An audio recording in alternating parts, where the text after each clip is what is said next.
MGSന്റെ മരണം വ്യക്തിപരമായ വലിയ നഷ്ടമെന്നും അദ്ദേഹത്തോടൊപ്പം പല മേഖലകളിലും ഒന്നിച്ച് പ്രവർത്തിക്കാൻ സാധിച്ചെന്നും സാഹിത്യകാരൻ ജോർജ് ഓണക്കൂർ അനുസ്മരിച്ചു. നമ്മുടെ ചരിത്രത്തെക്കുറിച്ച് വ്യക്തമായ അവബോധം നൽകിയ ആളാണ് MGS എന്നും അദ്ദേഹം അമൃത വാർത്തകളോട് പ്രതികരിച്ചു. വളരെ ആകസ്മികമായിട്ടാണ് MGS നമ്മെ വിട്ടുപോയി എന്നുള്ള വാർത്ത ഇപ്പോൾ അറിയുന്നത്. വളരെ സങ്കടമുണ്ട്. വ്യക്തിപരമായി അതൊരു വലിയ നഷ്ടമാണ്.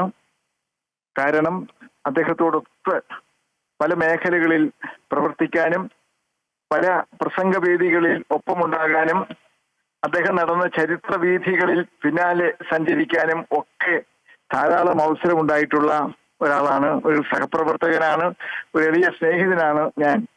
നമ്മുടെ ചരിത്ര മേഖല വാസ്തവത്തിൽ ചരിത്രം പുതിയ തലങ്ങൾ തേടുന്ന അന്വേഷണ പഥങ്ങൾ കണ്ടെത്തുന്ന ഒരു കാലത്താണ് നമ്മൾ ജീവിക്കുന്നത്. കാരണം ചരിത്രത്തെ പലതരത്തിൽ ദുർവ്യാഖ്യാനം ചെയ്ത് തങ്ങളുടെ ആശയങ്ങൾക്ക് അനുരൂപമാക്കി തീർക്കാനുള്ള സമർത്ഥമായ ശ്രമങ്ങൾ വർത്തമാനകാലത്ത് നടക്കുന്നുണ്ട്. അതിനിടയിൽ നമ്മുടെ പാരമ്പര്യത്തെക്കുറിച്ച്, നമ്മുടെ ചരിത്ര പുരുഷന്മാരെ കുറിച്ച് ഒക്കെ വ്യക്തമായ അവബോധം പുതിയ തലമുറയ്ക്ക് നൽകേണ്ടത് ആവശ്യമാണ്. അപ്പോ ആ ഒരു ഘട്ടത്തിൽ, അല്ലെങ്കിൽ അത്തരമൊരു വളരെ അടിയന്തരമായ ഒരു സന്ദർഭത്തിൽ MGSനെ പോലെ നിഷ്പക്ഷമായി സമഗ്രമായി ചരിത്രത്തെ കണ്ടെത്താനും വ്യാഖ്യാനിക്കാനും കഴിയുന്ന ഒരു വലിയ പണ്ഡിതന്റെ വിയോഗം വലിയ ദുഃഖമാണ്, നികത്താനാകാത്ത വിടവാണ് സൃഷ്ടിച്ചിരിക്കുന്നത് എന്ന് വളരെ ദുഃഖത്തോടുകൂടി വിനയപൂർവ്വം ഈ അവസരത്തിൽ പറയുന്നു.